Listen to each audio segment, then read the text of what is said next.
Super Smash Bros. Is a complete and total behemoth of a franchise. I'm honestly not sure if you'd call it a franchise at this point, since it's only able to exist based on the fact that it includes other franchises. The hypest Nintendo moments, especially from the Switch generation, have been because of Smash Bros. Mainly because of what video game characters will be included next. Honestly, any character can be included at this point from any type of media, and it would still be just as hype. Literally any character can be in Smash. Anything that you can think of. And it can be done, and that's what makes it so exciting. But what about a time when Smash was barely a thing? When there was no Nintendo Directs, no DLC, or third-party characters? Was and is this game good? That's a heavy loaded question that I probably will not answer in this video. This game right here that I hold in my hand has more of an attachment to me than you will ever possibly know. In my mind, this was the very first introduction to video games for me. Me and my siblings bonded over this game. For a very long time, this was the only game that I played for years. 6-year-old me, glued to the CRTV, entranced and amazed at this tiny little cartridge. The start of my absolute passion for this art. The glue that held me and my siblings together for a long time. The love of video games came from Smash.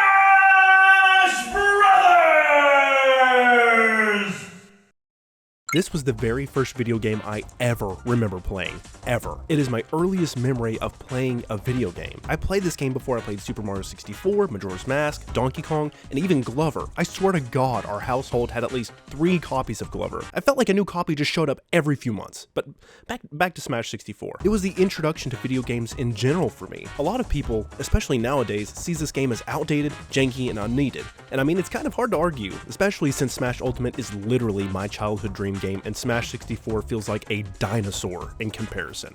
But Smash 64 is very, very special. It was the beginning of a phenomenon. I could have never guessed this game would be as big as it is today. But this game wasn't really that big back then. It started so small and so simple, yet it is incredibly fun and even has more polish and extra content than fighting games that come out today. How in the world does a fighting game from 1999 still have a following, player base, and most importantly, how in the world is this game still fun? Again, I'm not obligated to answer any of those questions, but yeah, it's still pretty fun. It's pretty fun. So, let's take it all the way back to 1998. Did you know that Super Smash Bros. 64 started as Dragon King, the fighting game, and didn't include any Nintendo characters at all? What the f? I'm just kidding. I'm not doing that shit. I'm not Did You Know Gaming. But you should check them out because they're very, very fucking cool. They're amazing. We're actually taking you back to circa 2002. I was a toddler in 1999, so I'd rather take it to a point where I'm actually conscious. I still remember looking at this cartridge that I hold in my hand, the vibrant colors on this label, seeing Mario, Samus, Pikachu, and Fox duke it all out, and just staring at it for hours.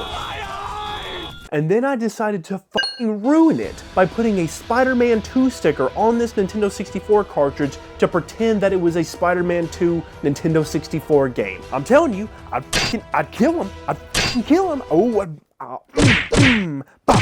When I put this cartridge into my Nintendo 64, let me tell you, seeing this intro made me even more excited to play this game. Even watching it now makes me appreciate Masahiro Sakurai each and every single time I see it. You can tell this intro is just bursting with love and passion for every single one of these characters. This game feels like a true crossover. And not like this dumpster fire. I saw the Kirby v Mario fight in the intro and I was just like, oh shit, something's about to go down. Looking at this specific screenshot though, like right here, that's hilarious. Come on, you cannot tell me there's anything serious about this. And then seeing the 4 characters of the silhouettes that you can possibly unlock, what a fucking tease. Just seeing these 4 shadows and just everything running through your head as a kid. Who can these characters possibly be? I have to figure it out. But there is one character that you can clearly tell who they are, and they're even in the tutorial at the very beginning of the game. We'll get to you later. Oh no. Getting into the game itself, finally, you have 4 different menus to choose from. You have single player, multiplayer, option, and data. It's pretty self-explanatory. I always loved going into every one of these menus just to see what was in them. But the first thing I wanted to do was try versus mode with my brother and sister, and that's exactly what we did. For a very long time, we didn't even try to unlock anything else, any other characters, we just played versus mode. We fought each other over and over. And not to brag, but I did beat that ass over and over. And after they got tired of that, I decided to play single player. And these 4 channel not available looking ass boxes bugged the hell out of me. I had to figure out how to unlock them and who these characters were. And look, I didn't have any internet, any guidebooks, not even a friend at school to tell me how to unlock these characters.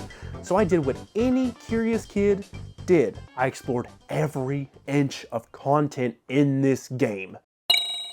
Now let's start off with Classic Mode, or 1P Mode, as it's called. I started to main Mario. I don't even like Mario games that much. He was just fast enough to use and I was familiar with the character. Now Classic Mode is as basic gets. Every single run of Classic Mode is the exact same. You can use any character you like, it's not going to change. You face off against the following characters in this exact order: Link, Yoshi, Fox, Super Mario Brothers, Pikachu, Giant Donkey Kong. Why not regular Donkey Kong? I don't know why they have to make him so big. Kirby. God, I hate these little shits. Sumps. Metal Mario, Fighting Polygon Team, and finally, Master Hand. Now, most games have a final boss that is similar to the main character, or at least the same being, but in Smash Brothers, it's considered a giant hand that controls these Nintendo dolls or toys with their imagination. This game is so creative. God, I love it. I love this game. This game is, oh God.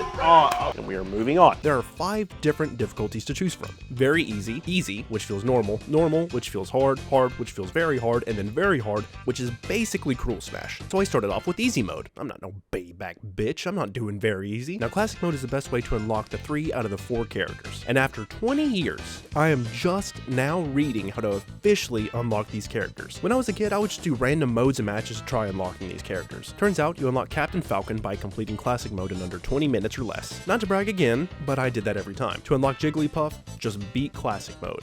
And in general, I guess. And if you beat classic mode on normal without using any continues and 3 lives or less, you get this silhouette. And I had already been playing a game for a year at this point. So seeing this silhouette of a character that I didn't even know was in the game at all, not joking, was the same equivalent hype as seeing Banjo revealed in Smash. Seeing this silhouette, Ness, to me as a kid, was the same hype as this.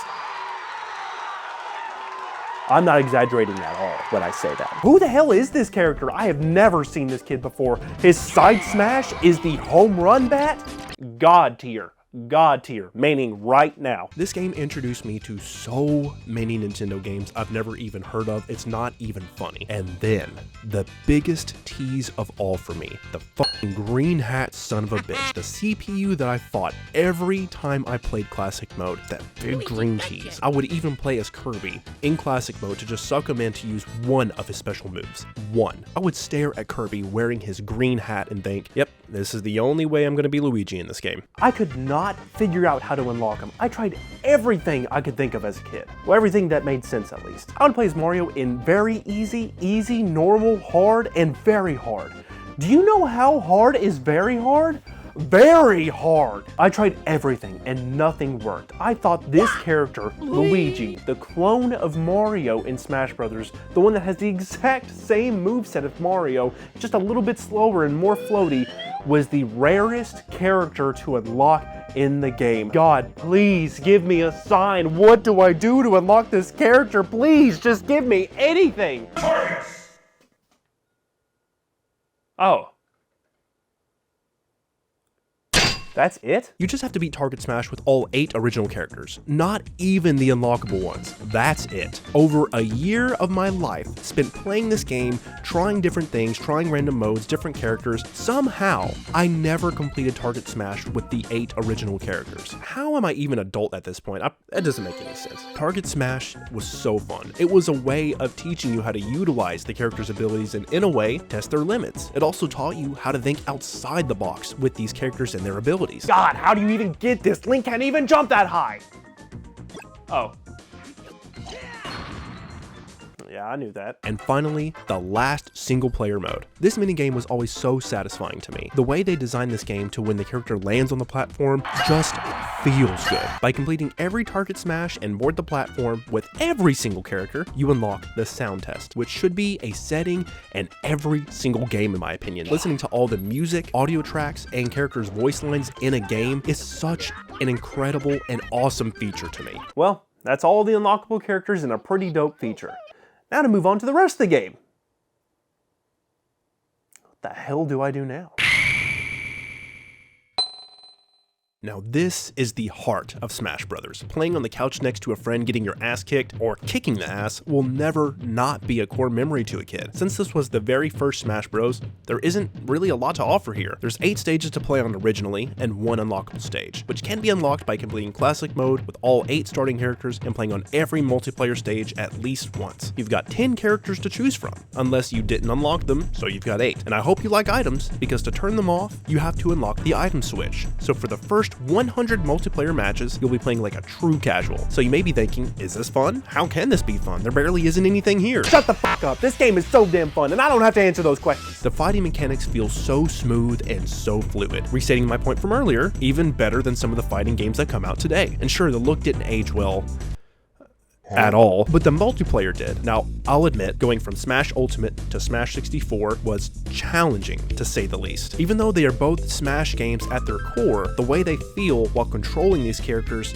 are completely different. I got my ass beat most of the time because this game does feel harder. You can't run and pick up an item at the same time. You have to be completely still to use a smash attack. It's a little jarring, but I still love to choose a random character and a stage and see what I can do with them. The wins are still satisfying, and the losses make you want to throw this thing across the fucking room. Which you can absolutely do, because these things are built like fucking tanks. You'll be playing this game over and over and over, playing with your siblings, friends, and even parents. Or if you're a loser like me, by yourself. And after a while doing random things, you'll get random messages popping up saying, you've unlocked the item switch, sound test unlocked. And now you can play in the Mushroom Kingdom. And my little kid brain went, Wait, there's another stage that fits into this clearly blank square area that is perfect for another stage to fit into? I miss the good old days of playing a video game and then out of nowhere unlocking something that is genuinely interesting. Every time I unlocked something, I would play around with that mode, the character, or the stage for hours. I thought it was so cool that I played this game this whole time, and then all of a sudden, there's something new to play with. But if that was nowadays, it would be locked behind a paywall. Sorry, son, you'll have to pay $8.99 if you want to make the announcer say, "Board that platform!" So after unlocking everything, what did I do? I went to the old training mode, of course. This mode was so mysterious. Every stage has the Smash Bros logo in the background and plays the same music track for every single stage. But the coolest part about this training mode was the pause menu. In this menu, you can slow down time, change the camera angle, change the CPU behavior, and the most fun part of all, spawn any item you want. And you can even spawn multiples of the same item. Now, being a kid that loved to break things, destroy things, and play with fire, I think you know where this is headed. I wonder what happens if you get a whole bunch of bomb bombs together. I'll just scoot back a little bit like this so I can hit at the perfect spot. Holy shit! God, that was awesome. I'm doing that again. God, it's even better the second time. I'm training! I like to call this mode testing and evaluation. Gotcha, bitch! God, I really shouldn't have this much power. Dumbass. Bet you won't do it again. Ah, I did it again. Nah, poor guy, I'll help you up. Nope. I am God. Spawning the different Pokeballs was pretty cool too. You had the power to spawn every item and see what they did and how to use them to your advantage. This mode taught me everything I needed to know how to win. I used every character in this mode and tried different moves with different speeds. I tried to see if I could chain attacks together or see if I could pull off combos. I spent just as much time in this training mode as I did multiplayer, mostly because of the bombs, but I used it to teach me the ins and outs of Smash Bros mechanics. I wanted to learn more though. I used every single character in the game for hours and I didn't even know anything about them. I just like completely used you and I don't even know you. Well, that's what this is for. I went into this character info menu to see who these characters were and what game they were from. I read every single paragraph for these characters and the games they'd been in. This was like my very own Nintendo encyclopedia. The reason I have all this useless Nintendo knowledge is because of Smash Bros. Mainly Melee with its 300 fucking trophies and 300 descriptions, but Smash 64 started that interest for me. Super Smash Bros. Sparked that fire in me that wanted to learn more about video games. But this game did basically create an interest in an entire hobby for me, and it just kept piquing my interest in different franchises as different Smash games were released. But this was the one that started it all. Like I said earlier, I played this a ton with my brother and my sister. My older brother rage quit most of the time, and he even flicked the cartridge while it was still in the slot, which made it do this.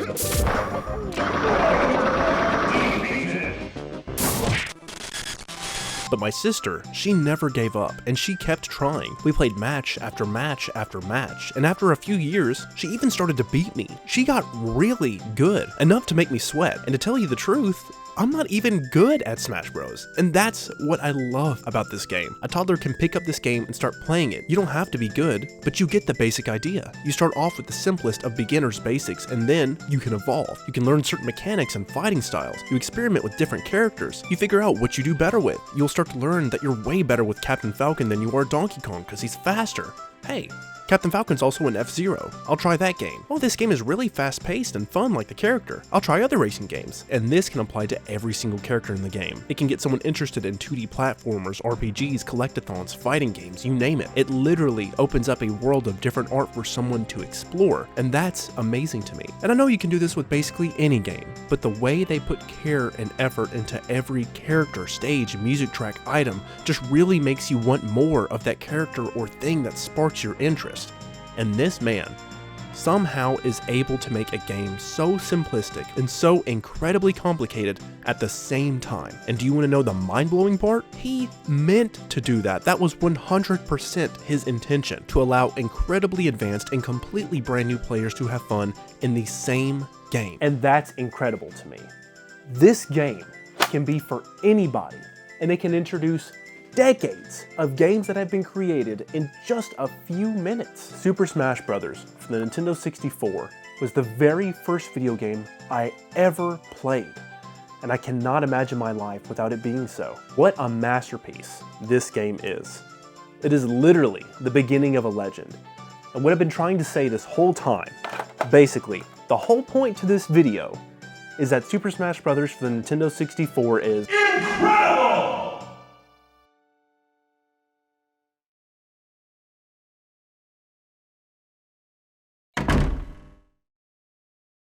I just wish somehow they were able to add more characters or DLC content to this game, just to feel that childlike wonder again in this old game that I played since I was a little kid. What the hell is that?